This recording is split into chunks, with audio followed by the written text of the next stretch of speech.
So what are 6 things that you need to be able to build a new home? My name is Brandy Pember. I am a broker with Meridian Street Realty Group.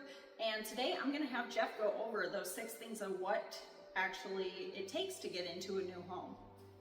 Okay, so my name is Jeff Campbell, Meridian Street Realty, and we are indie new home consultants. Let me cover these 6 things. So when people come to me and they're like, hey, I want to buy, but I don't know exactly what it takes. Which is a very common question, guys. If you've never bought a house, maybe your family's always rented, or maybe they just never told you. Unfortunately, I didn't know. Here's some stuff that you need to know. Number 1 is you need reportable income. Reportable means, it's a W-2, it's a profit and loss statement, it's tax returns. So it has to be something that's reportable. A lot of people do work in cash. I get that. I've got friends who are in construction. I got friends who are in the beauty industry, and they make a ton of money. But unfortunately, it's not reportable. So reportable money is one of the first things you need to be able to get a loan. Number 2 is work history. So not only do you need an income that we can verify on paper, but we also need it to be kind of a long-term thing, meaning on average you need like 2 years, right? 2 years on the job, 2 years tax returns if you're self-employed, showing that you're profitable. And there are exceptions. So like if you've been in school and you're just getting out of college and you just got your first job, there are things we can do with certain finance. I'm not a finance person, you need to check with your mortgage person. But there are certain loans that if you have 4 weeks pay stubs and you just came out of school and we verified your first job and you got a VOE, which stands for verification of employment, and they put on there, one of the questions typically is do you foresee this person working there in the future? And they check yes, hopefully they check yes, right? Then you're good to go. But always check with your mortgage person. Number 3 is something called debt ratio. What in the world is debt ratio? Debt ratio is the room that you have to pay.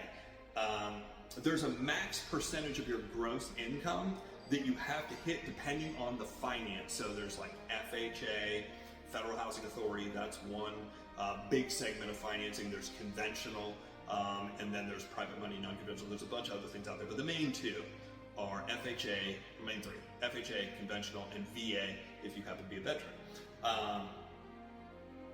So there's a max percentage of what you can buy with the house, and then it's a little bit bigger, right, if to include all your bills. So there's 2 ratios. One is just the house, the other one is the house with all your other bills. You have to fit these percentages.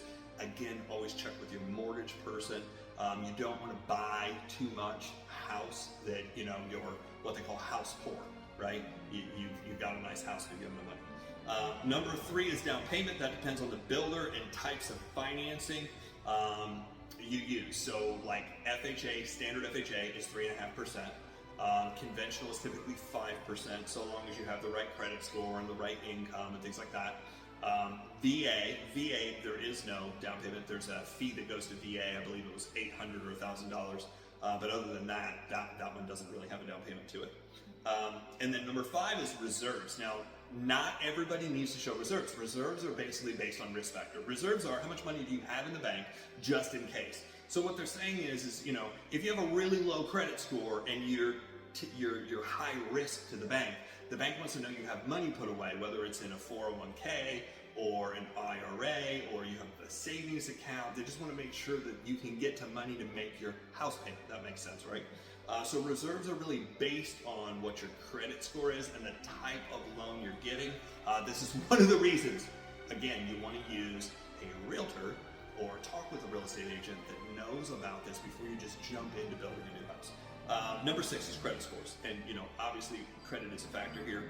This again depends greatly on what type of loan you're getting. FHA, just to let you know, FHA doesn't even require a score, really. It doesn't require a score. You can put all the information in and say, hey, I just got a brand new job. I don't have necessarily a credit score, but I have these assets. I put this money away, and you can still get a lot. But it helps to have a credit score, is what I'm saying. The lower your credit score is, typically the harder it is to get in.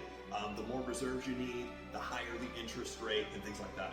The higher the credit score, the less reserves you need, the less money you need, and the easier it is. So it's really, really important to kind of get the credit thing down, which is one of the reasons you want to call somebody somebody, regardless if it's us or somebody else, in the real estate field or the mortgage field, and find out kind of where you're at and what it would take to boost you to the best level, right? The only other thing is if you decide not to go new, which if you're buying for the first time, new's kind of a great idea. If you're deciding not to go new, the only other thing you'd need out of this list would be an accepted offer on the house, right? Which would require a real estate agent in most cases. I mean, yes, you could use an attorney, you could try to draw it up yourself, but in general, you probably want to use somebody. So, if you're thinking about buying a new home or building in the near future, please like our videos. You'll get content like this. We're going to put out a bunch of videos just to kind of help you through that process. If you know somebody who's thinking about buying, please share this video with them. We'd love to connect with them. And if you have any questions or you're ready to get started, you're like, hey, what does it take to do this? Feel free to reach out and give us a text, give us a call with the phone number below.